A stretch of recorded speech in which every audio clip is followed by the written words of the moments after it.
हरे कृष्ण जी, धन्यवाद, प्रणाम। हरे कृष्ण। हरे कृष्ण प्रभु जी, दंडवत प्रणाम। हरे कृष्ण। हरे कृष्णा प्रभु जी, दंडवत प्रणाम। हरे कृष्ण।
हरे कृष्णा प्रभु जी।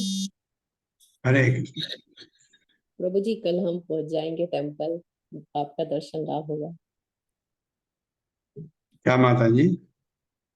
प्रभु जी, कल हम टेम्पल जा रहे हैं, जन्माष्टमी वहीं पर मनाएंगे और आपके और माता जी के भी दर्शन मिलेंगे वहां पर।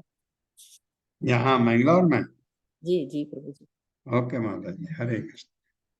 मैं अभी टेम्पल में ही हूँ। जी।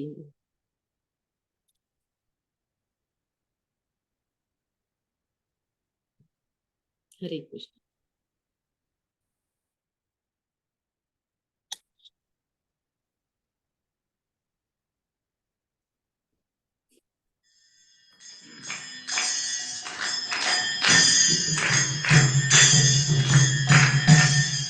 जय राधा माधव कुंज बिहारी।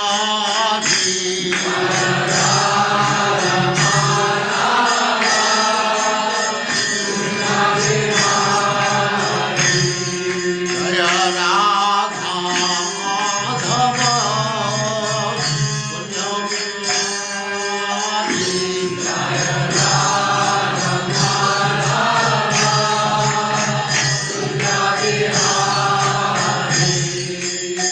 गोपी जन वल्लभ गिरिवरधारी। गोपी जन वल्लभ गिरिवरधारी। गोपी जन वल्लभ गिरिवरधारी। गोपी जन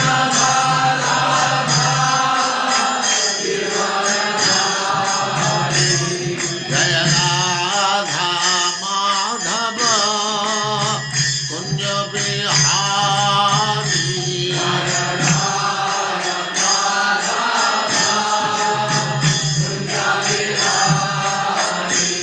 जय राधा माधव कुंज बिहारी।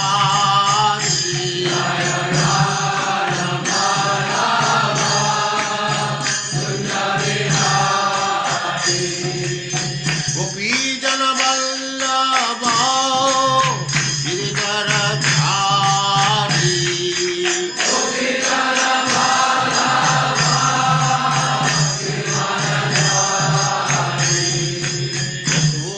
यशोदानंदन ब्रज जन रंजन।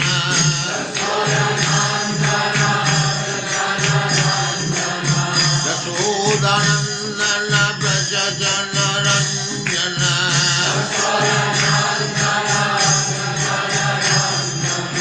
जमुना तीर वनचारी।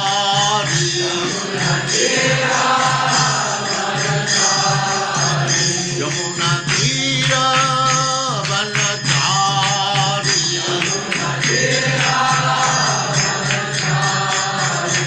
जय राधा माधव कुंज बिहारी।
वासुदेवाय। ओम नमो भगवते वासुदेवाय। ओम नमो भगवते वासुदेवाय। ओम नमो ओम नमो भगवते वासुदेवाय। ओम नमो भगवते वासुदेवाय। ओम नमो भगवते वासुदेवाय। वासुदेवाय। हरे कृष्ण। आप सबका स्वागत है। हरे हरे कृष्ण कृष्ण। प्रभु जी, दंडवत कृष्ण प्रणाम प्रभु। प्रभु जी। माता जी छठे श्लोक से है ना? नहीं प्रभु जी, 11वें श्लोक से है, पर पहले चतुर्श्लोकी करनी है ना। हाँ, चतुश्लोकी करवाए तब तक। जी, हरे कृष्ण रूमा माता जी। हरे कृष्ण माता जी, हरे कृष्ण प्रभु जी, दंडवत प्रणाम। हरे कृष्ण। चतुश्लोकी का अध्याय 10, श्लोक संख्या 8, 9, 10 और 11। अहम सर्वस्य प्रभवो अहम सर्वस्य प्रभवो मत्तः सर्वं प्रवर्तते। मत्तः सर्वं सर्वं प्रवर्तते। प्रवर्तते। इति मत्वा भजन्ते माम् इति इति मत्वा भजन्ते भजन्ते माम् माम्। बुधा भाव समन्विताः बुधा भाव समभावं समन्विताः। चित्ता मदगप्राणा मच्चित्ता मत्ततो मद्गतप्राणा प्राणा।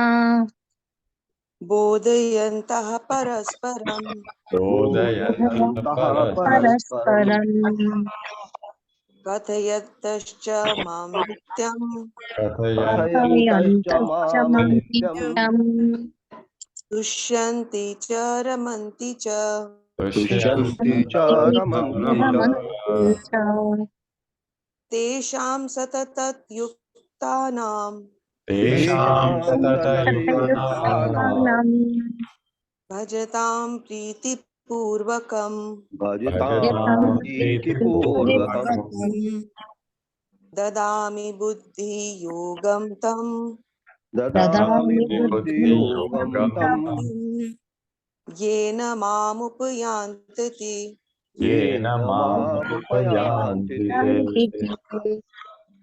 तेषामेवानुकम्पार्थम् तेषामेवानुकम्पार्थम् परथम् अहमज्ञानजं तमः अहमज्ञानजं तमः तमः नाश्यामु आत्मभावस्तो नाशयमात्मभावस्तो नाशयाम्यात्मभावस्तु ज्ञानदीपेन भास्वता। ज्ञानदीपेन ज्ञानदीपेन भास्वता। भास्वता। हरे कृष्ण प्रभु जी, दंडवत प्रणाम। हरे कृष्णा। हरे याद कृष्ण भी हो माता जी, गया होगा आपको, धन्यवाद। याद भी हो गया होगा। अच्छी बात।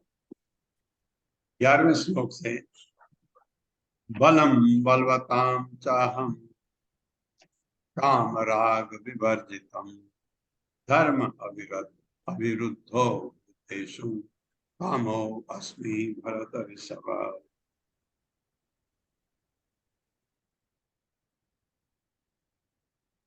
कौन पढ़ता है?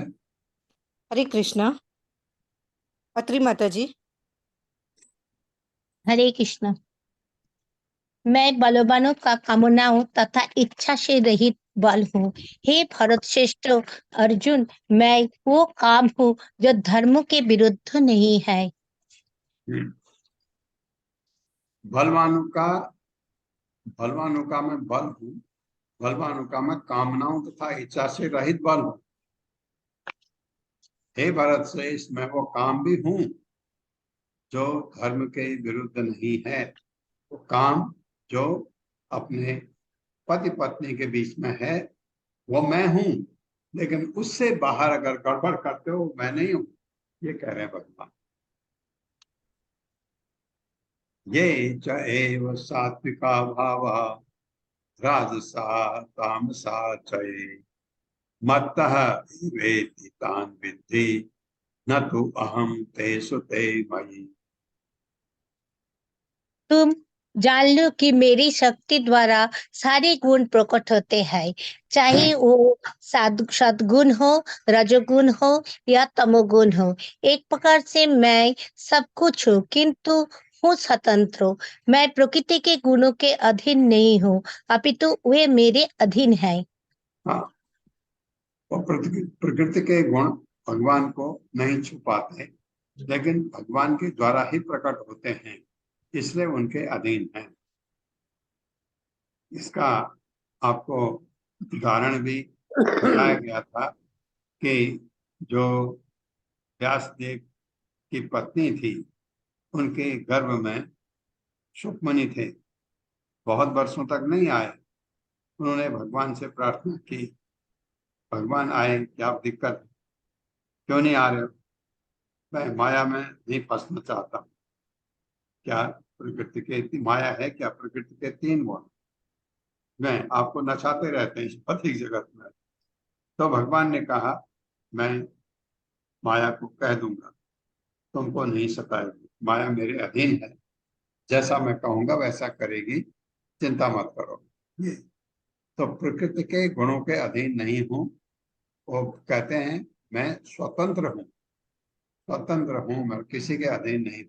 प्रकृति के गुण छोड़िए आप, वैसे भी भगवान किसी के अधीन नहीं, स्वतंत्र, स्वराट।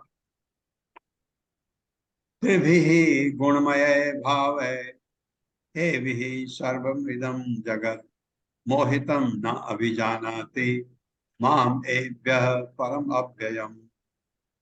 3 गुणों सतो रजो तथा तमो के द्वारा मोहग्रस्त ये सारा संसार मुझ गुणातीत तथा अविनाशी को नहीं जानता। हाँ, मैं गुणातीत हूँ, गुण अतीत, गुण से परे, तथा मैं अविनाशी हूँ, मेरा कभी नाश नहीं होता। ये संसार मुझे नहीं जानता, मैंने इनको प्रकट किया, सब कुछ किया, लेकिन दुर्भाग्य की बात यह है, ये मुझे नहीं जानते। कितने लोग जानते भगवान? बहुत कम लोग।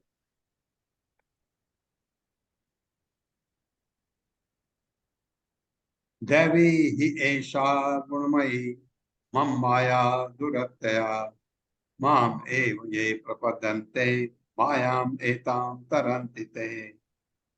प्रकृति के 3 गुणों वाली इस मेरी दैव शक्ति के पार कर पाना कठिन है, किंतु जो मेरे शरणागत हो जाते हैं वे सरलता से इसे पार कर जाते हैं। हाँ, अब हम फंस तो गए ये 3 गुणों के अंदर, क्योंकि हम भौतिक जगत में आ गए। जैसे हम पैदा हुए थे 3 गुणों से मुक्त थे, फिर धीरे धीरे बड़े हुए माया के अंदर आए। अब अगर कोई जीव मेरे शरणागत होता है तो वो आराम से 3 गुणों को लांघ सकता है।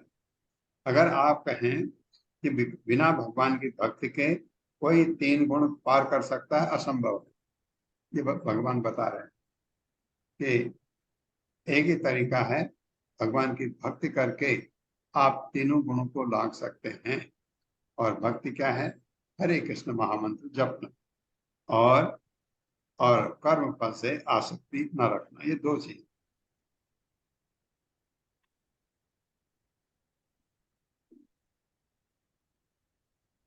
न माम दुष्कृतनो मूढ़ा प्रपदन्ते नराधमा माया अप्रत्यज्ञाना आसुरम भावम आश्रिता।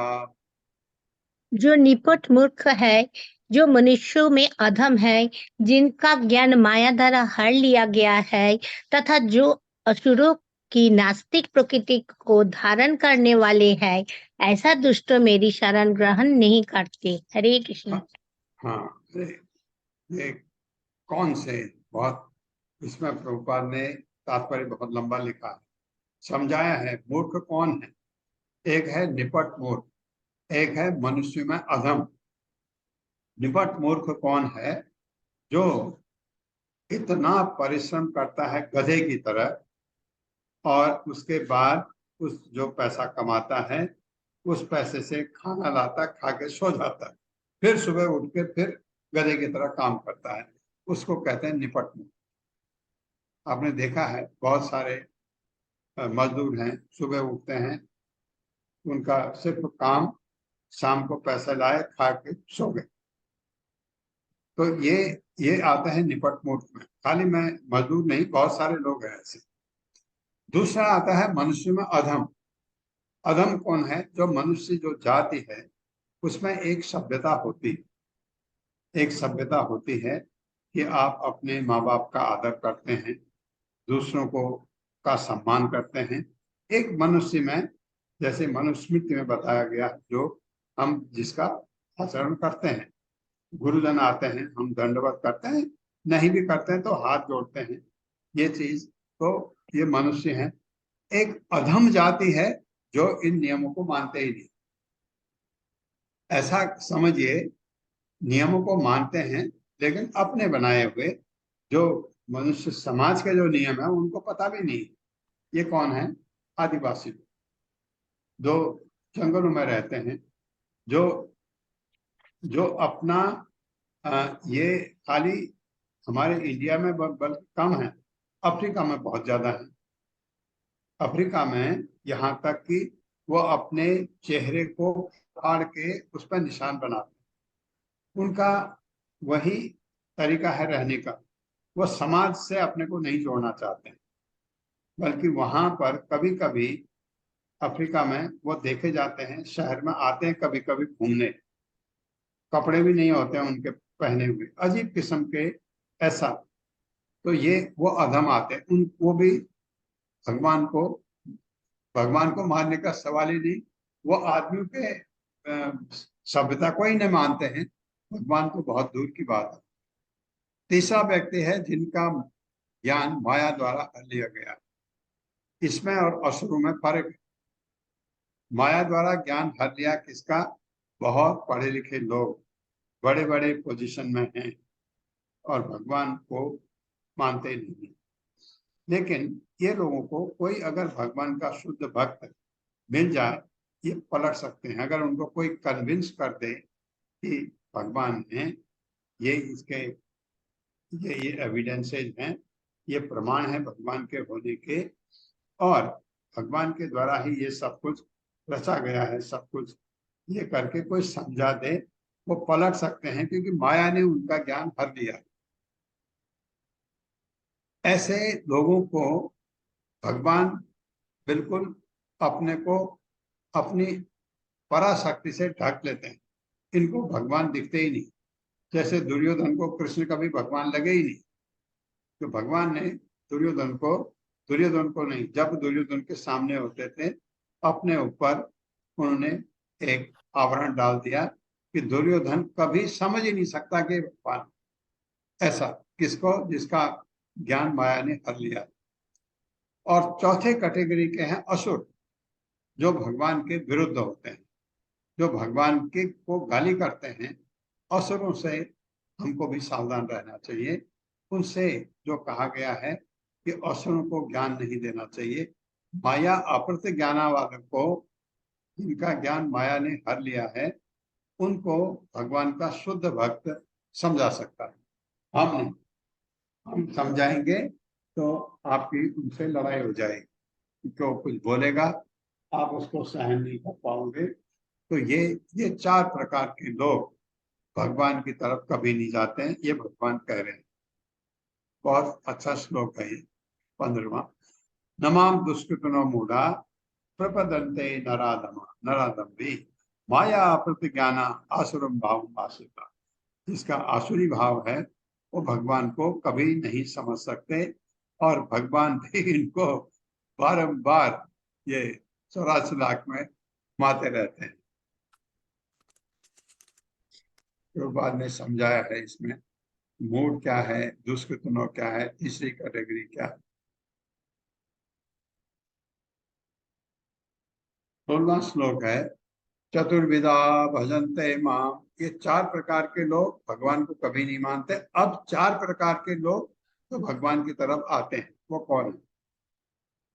भक्तों को छोड़ दिए, भगवान का शुद्ध भक्त तो वो इस कैटेगरी में नहीं आता। चतुर्विधा भजन्ते माम सुकृतनो और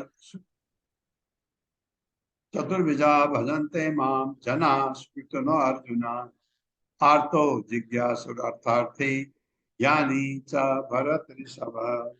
हरे कृष्णा। हे भरत से चार प्रकार के पुण्यात्मा मेरी सेवा करते हैं। 8 आर्त का मतलब जो पीड़ा में है, तकलीफ में है। जिज्ञासु, जिसकी इच्छा है जानने की भगवान को। तीसरा अर्थार्थी, अर्थार्थी जिसको ऐश्वर्य चाहिए, धन चाहिए। तथा ज्ञानी, जो ज्ञानी है वो भी भगवान की सेवा करते हैं।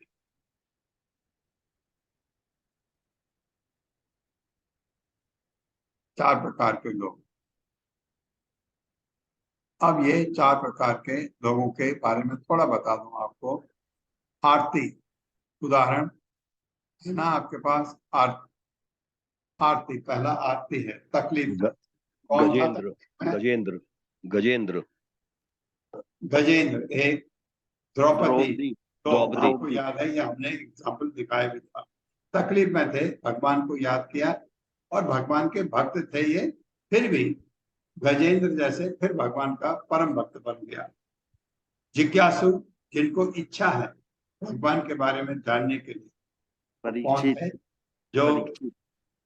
जो आपके वहां हस्तिनापुर में जब परीक्षित महाराज को भागवतम सुना रहे थे शुकमुनि, तो उस समय बहुत सारे लोग वहां पर बैठे थे जो जो जिज्ञासु थे, जानने के इच्छुक थे कि भगवान की कथा के बारे में। अर्थार्थी, जिनको धन चाहिए, ऐश्वर्य चाहिए, तकलीफ में है और ऐश्वर्य भी चाहिए।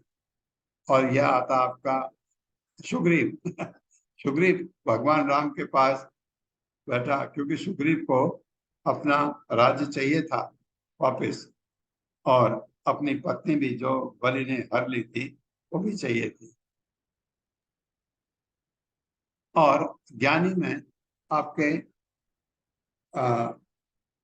हाँ, मैं गलत बोल रहा था। जिज्ञासु अलग है, जिज्ञासु अलग है। जिज्ञासु जो जानना चाहता है। ज्ञानी बैठे थे हस्तिनापुर में जब परीक्षित महाराज को भागवतम सुनाई जा रही थी। सारे लोग वहां ज्ञानी थे, बैठे ज्ञानी थे, उनको भगवान के बारे में पता था। फिर भी क्योंकि भगवान की कथा सुनने में भगवान के भक्त हमेशा और सुनना चाहते हैं, ये ज्ञानी। और जो जिज्ञासु है, जिज्ञासु कोई एग्जाम्पल आपके पास है? चार कुमार प्रभु जी। परीक्षित महाराज, प्रभु जी परीक्षित महाराज ऋषि, शौनकादि हैं? ऋषि, शौनकादि ऋषि। हाँ बिल्कुल, बहुत अच्छा एग्जाम्पल है ये, तो बहुत ही अच्छा एग्जाम्पल है। सौनका ऋषि, या आप कहिए कि नैमिषारण्य के सारे ऋषि मुनि वो सब जिज्ञासु थे जानने के, वो सबसे अच्छा एग्जाम्पल।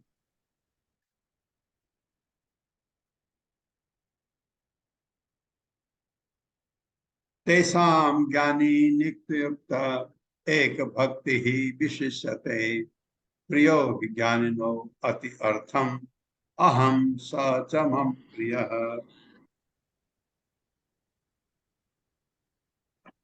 हरे कृष्णा, श्रील प्रभुपाद की जय। इनमें से जो परम ज्ञानी है और शुद्ध भक्ति में लगा रहता है वह सर्वश्रेष्ठ है, क्योंकि मैं उसे अत्यंत प्रिय हूँ और वह मुझे प्रिय है। हाँ, हरे अब इनमें से जो बात कही है ये थे प्रभुपाद ने दिखा इनके बारे में। प्रभुपाद ने कहा ये शुद्ध भक्त नहीं थे, ये बहुत अच्छी बात नहीं है कि आपको तकलीफ है भगवान को याद करो, भगवान को हमेशा याद करो। प्रभुपाद ने लिखा है उसमें। तो ये भक्त हैं, ये भगवान के शुद्ध भक्त हैं, परम ज्ञानी है। परम ज्ञान का मतलब जिनको भगवान के बारे में ज्ञान हो, परम ज्ञानी कहलाते हैं। शुद्ध भक्त में हमेशा लगे रहते हैं, वह सर्वश्रेष्ठ है। भगवान कहते हैं उनको मैं प्रिय हूं और वह मुझे प्रिय है।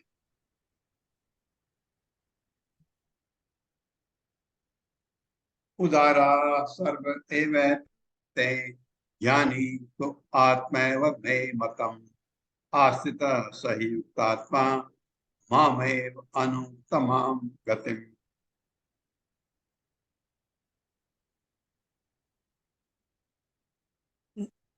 हरे कृष्णा, निस्संदेह ये सब उदार चेता व्यक्ति हैं, किंतु जो मेरे ज्ञान को प्राप्त है उसे मैं अपने ही समान मानता हूँ।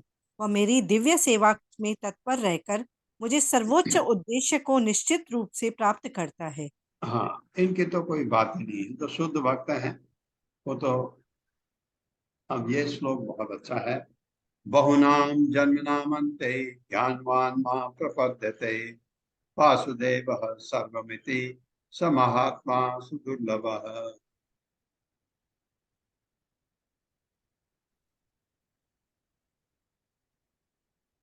हरे कृष्णा।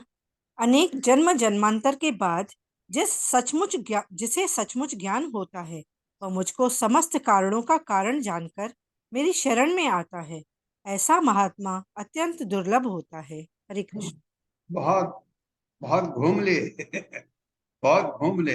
हम में से कोई आप ऐसा बन सकते हैं?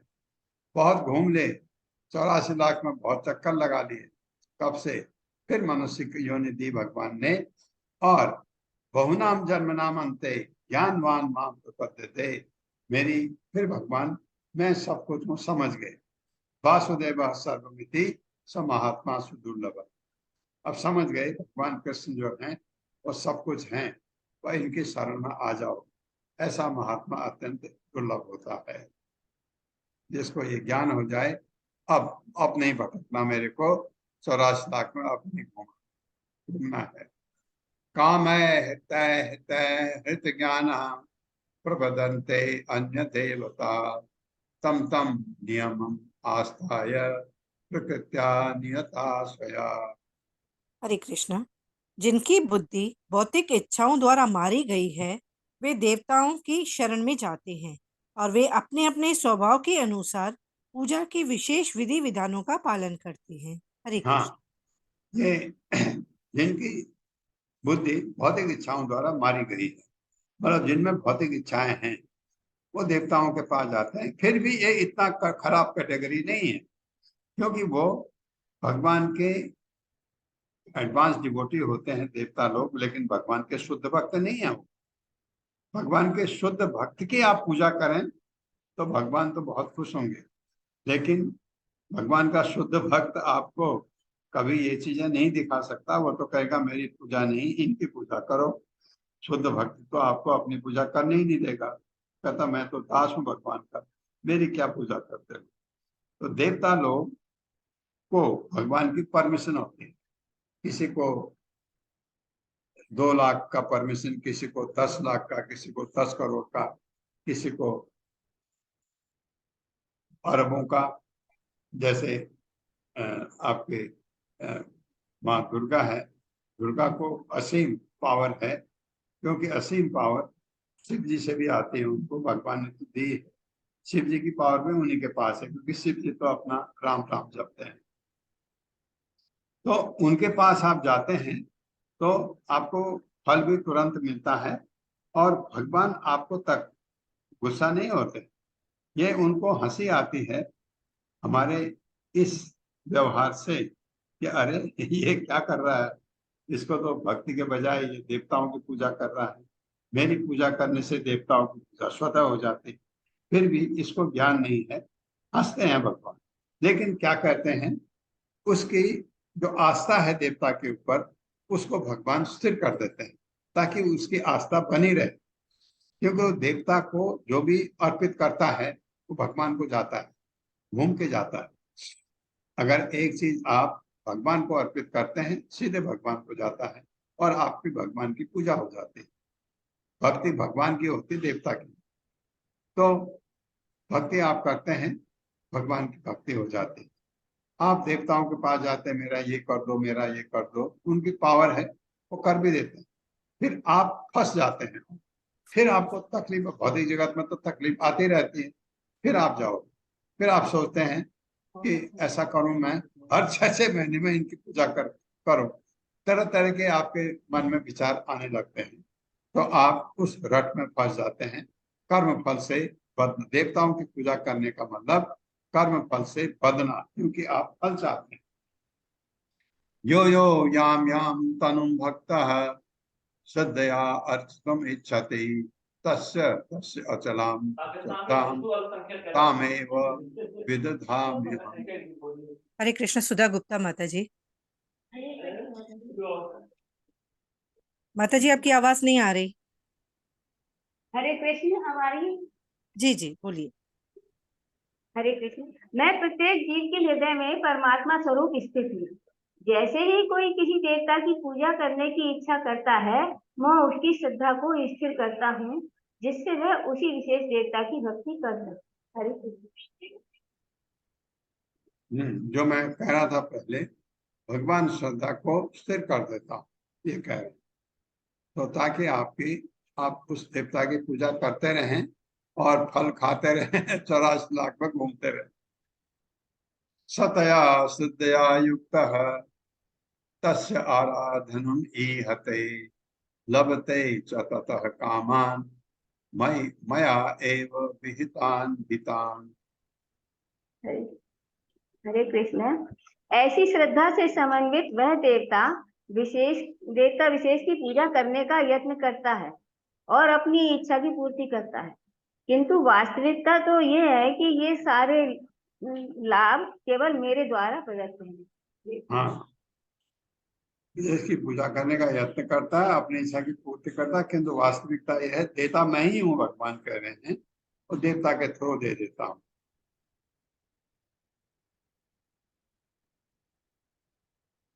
अंतवत् तु फलम तेषाम् तद् भवति अल्प अल्पमेधसाम् देवान् देवयजो यान्ति मद्भक्ता यान्ति माम् अपि। हरे कृष्ण। अल्प बुद्धि वाले व्यक्ति देवताओं की पूजा करते हैं और उन्हें प्राप्त होने वाले फल सीमित तथा क्षणिक होते हैं। देवताओं की पूजा करने वाले देवलोक को जाते हैं, किंतु मेरे भक्त अंततः मेरे परम धाम को प्राप्त होते हैं। हाँ, ये भी बात है, देवताओं के अगर भक्त हैं और गलत काम नहीं करते हैं तो देवताओं के लोग जाएंगे।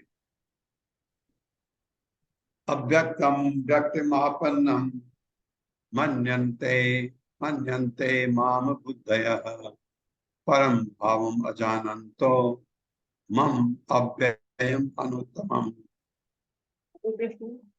बुद्धिहीन मनुष्य मुझको ठीक से न जानने के कारण सोचते हैं कि मैं पहले निराकार था और अब मैंने इस स्वरूप को धारण किया है। वे अपने अल्प ज्ञान के कारण मेरी अविनाशी तथा सर्वोच्च प्रकृति को नहीं जान पाते। हाँ, यहाँ तक कहते हैं कि भगवान तो निर्गुण है, ये जो सगुण बन के आए हैं ये मनुष्य है। राम और कृष्ण भगवान नहीं, मनुष्य हैं। उनको क्या सत्पुरुष हैं, अच्छे पुरुष हैं, लेकिन भगवान नहीं, ऐसा कहते हैं।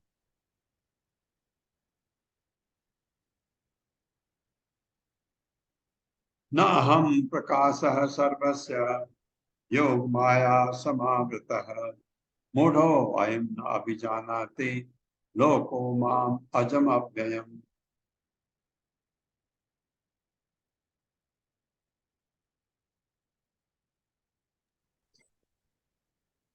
हरे कृष्णा बोलिए माता जी।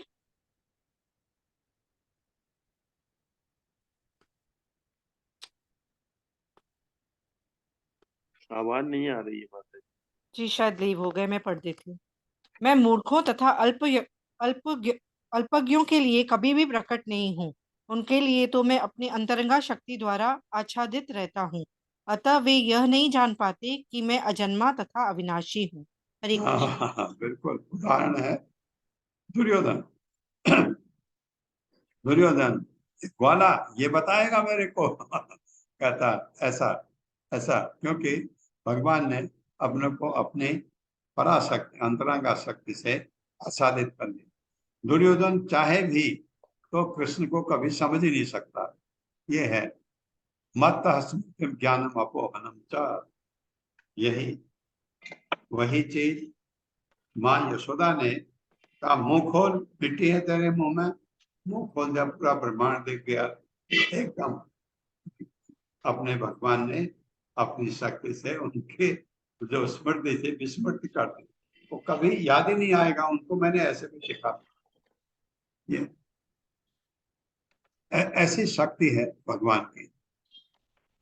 7 साल की उम्र में पूरा गोवर्धन पर्वत उठा दिया अपने बाएं हाथ की उंगली में, तो माँ बाप को लगा नहीं होगा कि कैसे हो सकता ना, माँ बाप की गलती नहीं है, इतने मूर्ख थोड़ी थे वो। भगवान के भक्त मूर्ख कैसे हो सकते हैं? भगवान ने उनके दिमाग में आएगा ही नहीं। माया स्मृति ज्ञानम अपोहनम चा, अपोहनम विस्मृति करा देते हैं आपको, दिमाग में वो कभी आएगा ही नहीं, ये परमानेंट निकाल देते हैं।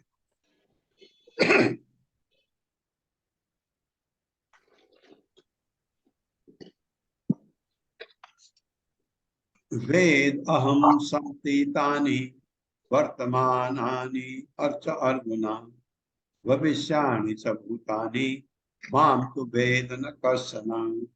हरे कृष्ण। सुमन अग्रवाल माता जी। हरे कृष्णा प्रभु जी, दंडवत प्रणाम। हरे कृष्णा सभी को। श्रील प्रभुपाद की जय। श्रील प्रभुपाद के द्वारा, हे अर्जुन, श्री भगवान होने के नाते मैं जो कुछ भी भूतकाल में घटित हो रहा है, जो वर्तमान में घटित हो रहा है और जो आगे होने वाला है, वह सब कुछ मैं जानता हूँ। मैं समस्त जीवों को भी जानता हूँ, किंतु मुझे कोई नहीं जानता। हाँ, मैं तो भूतकाल में अर्जुन को बोलते तू कहाँ था, क्या था, मुझे पता है। वर्तमान में तो मेरे सामने खड़ा है, भविष्य में तो कहाँ होगा मैं ये भी जानता हूँ, लेकिन मुझे कोई नहीं जानता। भगवान कहते हैं कोई जीव।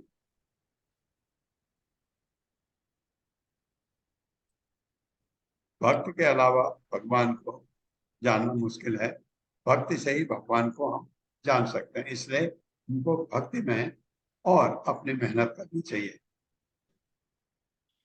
इच्छा द्वेष समुत्थेन द्वंद्व मोहेन भारत सर्वभूतानि सम्मोहम सर्गे यान्ति परन्तप। हरे कृष्णा। हे भरतवंशी, मैं शत्रु विजेता समस्त जीव जन्म लेकर इच्छा तथा घृणा से उत्पन्न द्वंद्वों से मोहग्रस्त होकर मोह को प्राप्त होते हैं। जन्म लेकर इच्छा तथा घृणा से उत्पन्न द्वंद्व से, द्वंद्व होते हैं हमारे इसमें, दुख सुख, अच्छा बुरा, जो भी आप कहते हैं द्वंद्व, इससे हम मोहग्रस्त होकर के मोह को प्राप्त होते हैं। हम सब मोह में हैं, भ्रमित हैं ये, और इससे निकलने के लिए हमको भक्ति करनी होती है। ये बता रहे हैं भगवान अर्जुन को, इसलिए क्योंकि ज्ञान दे रहे ना, ये ज्ञान विज्ञान योग है। ऐसाम तु अंतगतम पापम जनानाम पुण्य कर्मणाम ते द्वंद्व मोह निर्मुक्ता भजन्ते माम दृढ़ता। जिन मनुष्यों ने पूर्व जन्मों में तथा इस जन्म में पूर्ण कर्म किए हैं और जिनके पाप कर्मों का पूर्णतया उच्छेदन हो चुका होता है, वे मोह के द्वंद्वों से मुक्त हो जाते हैं और वे संकल्प पूर्वक मेरी सेवा में तत्पर होते हैं। हाँ, अब सवाल यह है, हम फंस गए हैं द्वंद्वों में, मतलब इस भौतिक जगत में फंस गए हैं, तो करें क्या? जिन मनुष्यों ने पूर्व जन्म में तथा इस जन्म में पुण्य कर्म किए हैं, पूर्व जन्म में है नहीं तो इधर फंस गए हम बुरी तरह से। अब हम पुण्य कर्म करें, भगवान की भक्ति करें, तो उसका पाप कर्म का उच्छेदन हो जाता है उससे। मैं आपको बार बार कहा है, हमारा जो प्रारब्ध है, मैं तकलीफ में हूँ, कष्ट भोग रहा हूँ, ये मेरे पुराने पाप कर्म फलित हो चुके हैं। कुछ अंकुरित हो रहे हैं, जो अंकुरित हो रहे हैं वो भी आएंगे, मेरे को भी भोगूंगा मैं। लेकिन अगर मैं भक्ति कर रहा हूँ सच्चे दिल से, उसके पीछे वाले कर्म कभी नहीं आएंगे। ये तो भक्ति से आप मिटा सकते हैं अपने पाप कर्म।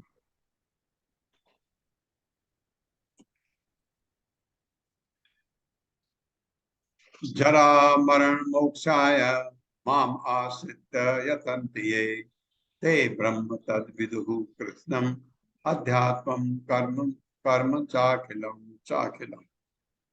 जो जरा तथा मृत्यु से मुक्ति पाने के लिए यत्नशील रहते हैं, वे बुद्धिमान व्यक्ति मेरी भक्ति की शरण ग्रहण करते हैं। वे वास्तव में ब्रह्म हैं, क्योंकि वे दिव्य कर्मों के विषय में पूरी तरह से जानते हैं। हाँ, ये भक्त, मेरा भक्त जो है वो ब्रह्म ही है। इतनी बड़ी भगवान बात कर रहे हैं। जरा तथा मृत्यु से मुक्त पाने के लिए यत्नशील रहते हैं।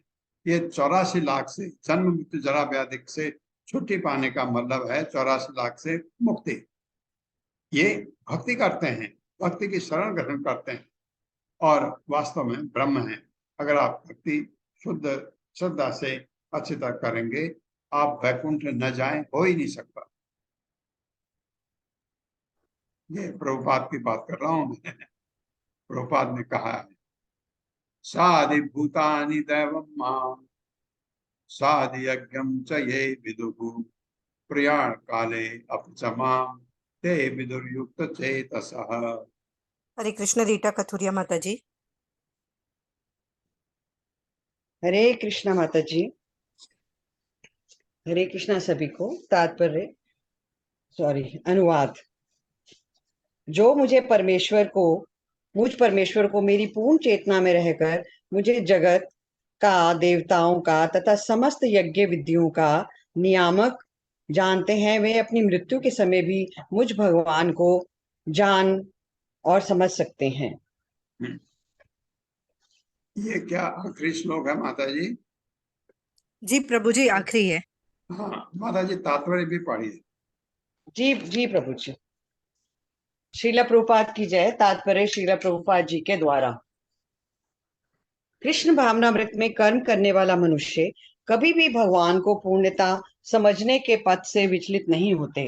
कृष्ण भावनामृत के दिव्य सानिध्य से मनुष्य यह समझ सकता है कि भगवान किस तरह भौतिक जगत तथा देवताओं तक के नियामक हैं। धीरे धीरे ऐसी दिव्य संगति से मनुष्य का भगवान में विश्वास बढ़ता है। अतः मृत्यु के समय ऐसे कृष्ण भावना भावित व्यक्ति कृष्ण को कभी भुला नहीं पाता। अतः वह सहज ही भगवत धाम गोलोक वृंदावन को प्राप्त होता है। यह 7वां अध्याय विशेष रूप से यह बताता है कि कोई किस प्रकार से पूर्णता कृष्ण भावना भावित हो सकता है। कृष्ण भावना का शुभारंभ ऐसे व्यक्तियों के सानिध्य से होता है जो कृष्ण भावना भावित होते हैं। ऐसा सानिध्य आध्यात्मिक होता है और इससे मनुष्य प्रत्यक्ष भगवान के संसर्ग में आता है और भगवत कृपा से वह कृष्ण को भगवान समझ सकता है। साथ ही वह जीव के वास्तविक स्वरूप को समझ सकता है और यह समझ सकता है कि किस प्रकार जीव कृष्ण को भुलाकर भौतिक कार्यों में उलझ जाता है। सत्संगति में रहने से कृष्ण भावना के क्रमिक विकास से जीव यह समझ सकता है कि किस प्रकार कृष्ण को भुलाने से वह प्रकृति के नियमों द्वारा बद्ध हुआ है। वह यह भी समझ सकता है कि यह मनुष्य जीवन कृष्ण भावनामृत को पुनः प्राप्त करने के लिए मिला है। अतः इसका सदुपयोग परमेश्वर की अहेतुकी कृपा करने के लिए करना चाहिए। इस अध्याय में जिन अनेक विषयों की विवेचना की गई है वे हैं दुख में पड़ा हुआ मनुष्य, जिज्ञासु मानव, अभावग्रस्त मानव, ब्रह्म ज्ञान, परमात्मा ज्ञान, जन्म, मृत्यु तथा रोग से मुक्ति एवं परमेश्वर की पूजा। किंतु जो व्यक्ति वास्तव में कृष्ण भावनामृत को प्राप्त है वह विभिन्न विधियों की परवाह नहीं करता। वह सीधे कृष्ण भावनामृत के कार्यों में प्रवृत्त होता है और उसी से भगवान के नित्य दास के रूप में अपनी स्वाभाविक स्थिति को प्राप्त करता है। ऐसी अवस्था में वह शुद्ध भक्ति में परमेश्वर के श्रवण तथा गुणगान में आनंद पाता है। उसे पूर्ण विश्वास रहता है कि ऐसा करने से उसके सारे उद्देश्यों की पूर्ति होगी। ऐसी दृढ़ श्रद्धा दृढ़ व्रत कहलाती है और यह भक्ति योग या दिव्य प्रेमा भक्ति की शुरुआत होती है। समस्त शास्त्रों का भी यही मत है। भगवत गीता का यह 7वां अध्याय इसी निश्चय का सारांश है। इस प्रकार श्रीमद् भगवत गीता के 7वें अध्याय भगवत ज्ञान का भक्ति वेदांत तात्पर्य पूर्ण हुआ। ओम तत्सदिति श्रीमद् भगवत गीतासु उपनिषत्सु ब्रह्म विद्यायां योग शास्त्रे श्री कृष्णार्जुन संवादे ज्ञान विज्ञान योगेनां 7मोऽध्याय। हरे कृष्णा प्रभु जी। धन्यवाद।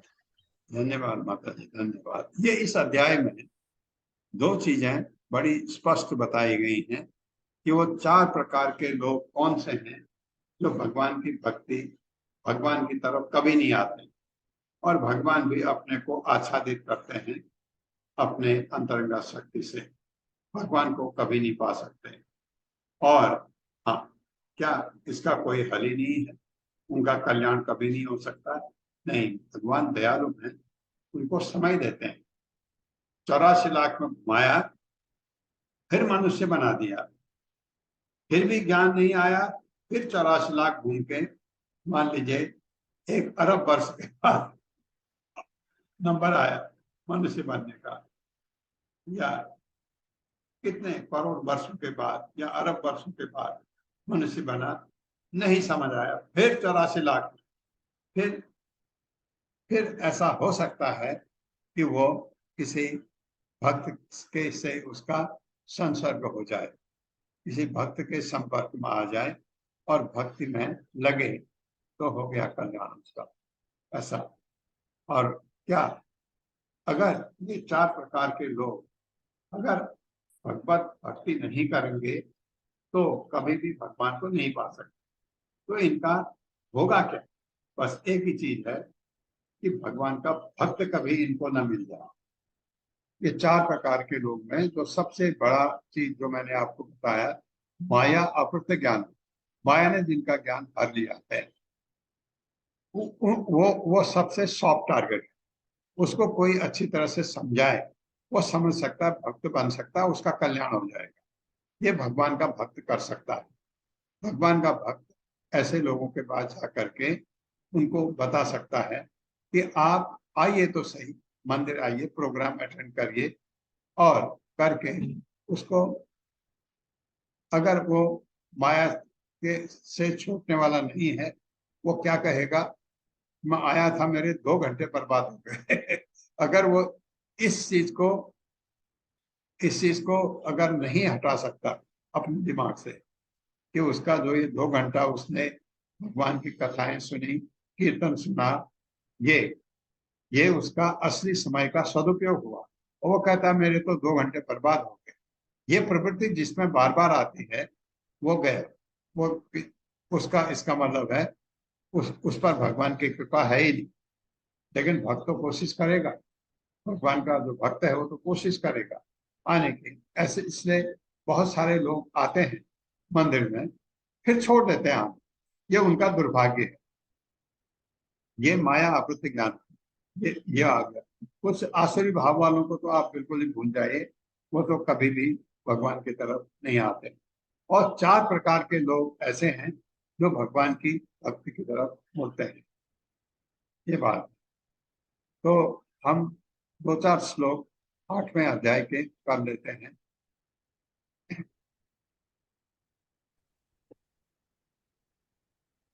अशोक प्रभु, इस अध्याय का नाम क्या है? क्या योग है ये?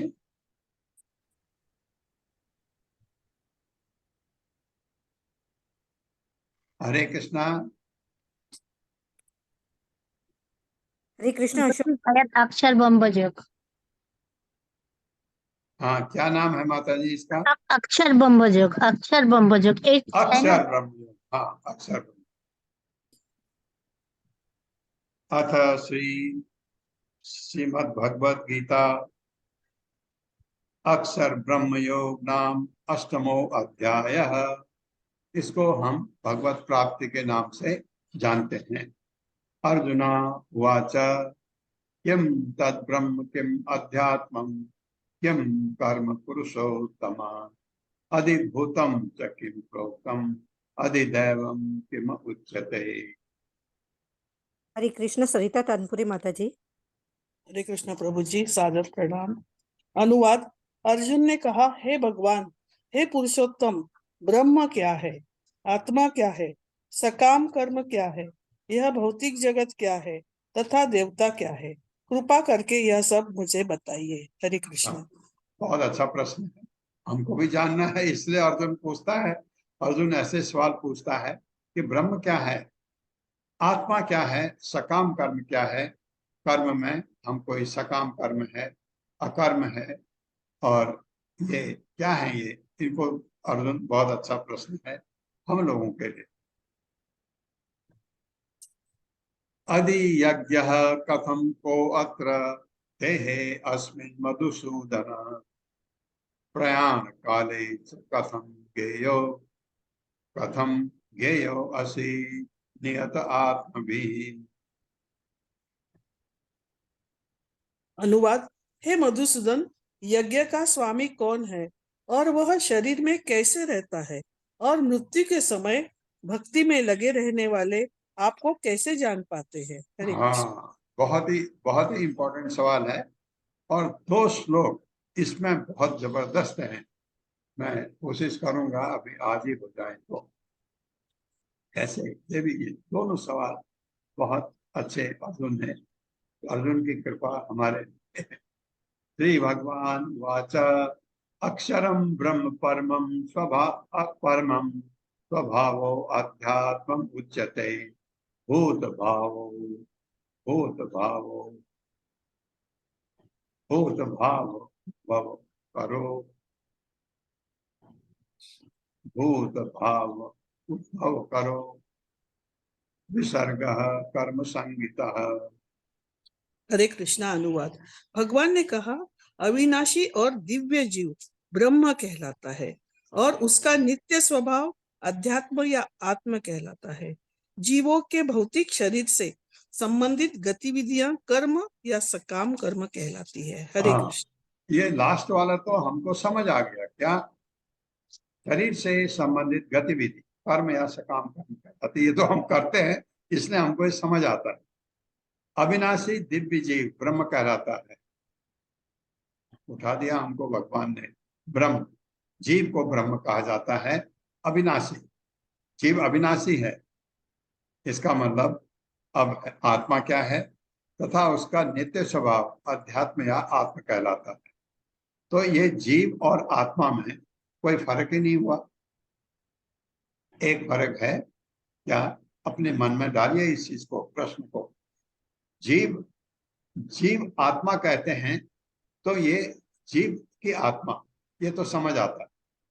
जीव कहते हैं कभी कभी आत्मा के लिए कहा जाता है, कभी कभी आत्मा शरीर के लिए बोला जाता है, कभी कभी आत्मा मन के लिए बोला जाता है। तो ये आत्मा बहुत चीजों के लिए बोला जाता है, इसका ध्यान रखिए। दिव्य जीव मरता नहीं, तो उसको ब्रह्म कहते हैं। उसका नित्य स्वभाव अध्यात्म या अध्यात्म आत्म कहलाता है। आत्मा नहीं, आत्मा। जीवों के भौतिक शरीर से संबंधित गतिविधियां सकाम कर्म कहलाती हैं।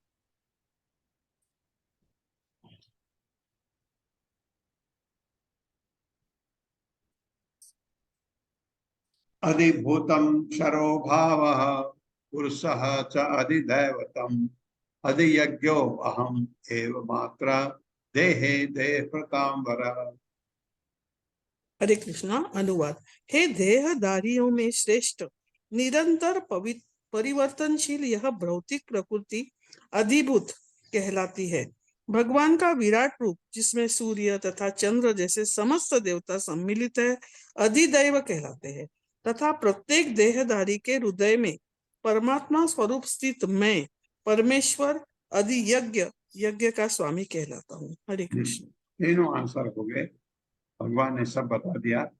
भौतिक अभिव्यक्ति निरंतर परिवर्तनशील या भौतिक प्रकृति, पूरी प्रकृति भौतिक अभिव्यक्ति कहलाती है।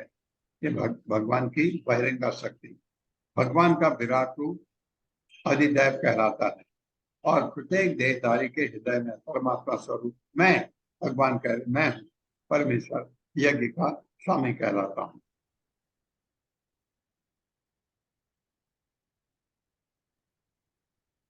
अंत काले, ये श्लोक याद, इसको याद करने की कोशिश करें। अंत काले च मामेव स्मरन् मुक्त्वा कलेवरम् यः प्रयाति समद्भावम् याति न अस्ति अत्र संशय। बहुत अच्छा श्लोक। हरे कृष्णा। अनुवाद। और इस जीवन के अंत में जो केवल मेरा स्मरण करते हुए शरीर का त्याग करता है, वह तुरंत मेरे स्वभाव को प्राप्त करता है, इसमें रंच मात्र भी संदेह नहीं है। हाँ, भगवान को स्मरण करते हुए अगर हम शरीर छोड़े, हम भगवत धाम जाते हैं। ये बात सही है। एक श्लोक और है इसके बाद, वो यह है कि उसमें और इसमें फर्क क्या है। भगवान को याद करेंगे तो भगवत धाम, और यम यम वापि स्मरण भावम त्यजन्ते अन्ते कलेवरम तम तम एवति कौन्तेय सदा तद भाव भाविता। वो श्लोक भी आता अभी आएगा। तो वो जो मरते समय जो याद करोगे वही भाव तुमको मिलेगा। कुत्ता याद आया, मरते समय कुत्ता बन गए। और कोई अपना कोई रिश्तेदार याद आया, मनुष्य योनि में आ जाओ। ये आ ही गया, इस श्लोक आ ही गया। यम यम वापि स्मरण भावम त्यजन्ते अन्ते कलेवरम तम तम एवति कौन्तेय सदा तद्भाव भाविता। हरे कृष्णा। सुमन कुलर माता जी। हरे कृष्णा। सुमन कुलर माता जी अनम्यूट करें। हरे कृष्णा। डॉक्टर सुशील गुप्ता प्रभु जी अनम्यूट करें। हरे कृष्ण प्रभु जी, हरे कृष्ण माता जी, दंडवत प्रणाम। हे कुंती पुत्र, शरीर त्यागते समय मनुष्य जिस जिस भाव का स्मरण करता है वह उस भाव को निश्चित रूप से प्राप्त होता है। हरे कृष्ण। हाँ, बस ये 2 श्लोक तक मैं पढ़ना चाह रहा था। बाकी हम अगले ये यम यम वापि स्मरण भावन त्यजन्ते अन्ते कलेवरम तम तम एवति कौन्तेय सदा तद्भाव भाविता। तो मरते समय हमको अवश्य इतना ज्ञान हो गया भगवत गीता पढ़ के कि जब हमारा समय आ जाए तो हमको भगवान को याद करके, और कुछ नहीं, सारा भौतिक जगत बिल्कुल शून्य, न पुत्र न पुत्री न पत्नी न माँ न बाप, सबको याद मत करो, सिर्फ भगवान को याद करो भगवत धाम जाने के लिए। जरूरी है वो, क्योंकि ये भौतिक जगत, आप सोचते मेरा बेटा आपका है ही नहीं। वो आप अगर दुनिया छोड़ के चले गए, आपका तो रिश्ता आप दूसरे परिवार में हो गया। कहाँ का बेटा रहा, कहाँ का मेरा ये पत्नी रही, क्योंकि आप जब शरीर छोड़ा आप तो दूसरे शरीर में चले गए। कोई रिश्ता कोई यहाँ पर नहीं, क्षणिक है सब। तो ये चीज 2 श्लोक, चौथा, 5वां, 6ठा। अंत काले च मामेव स्मरण मुक्ता कलेवरम। बहुत 2 श्लोक बहुत इंपॉर्टेंट है, याद। ओम अज्ञान तिम्रांधक्ष ज्ञानांजन शलाकया चक्षुरुन्मिलितं तस्मै श्री गुरुवे नमः। नमो विष्णुपादाय कृष्णपृष्ठाय भूतले श्रीमते भक्तिवेदांत स्वामिनिति नामिने। नमस्ते सारस्वती देवे गौरवाणी प्रचारिणे निर्विशेष शून्यवादी पाश्चात्य। जय हो श्री कृष्ण चैतन्य प्रभु नित्यानंद, श्री अद्वैत गदाधर शिवासादि गौर भक्तवृंद। हरे कृष्णा कृष्ण कृष्ण हरे हरे, हरे राम राम राम हरे हरे। कृष्ण।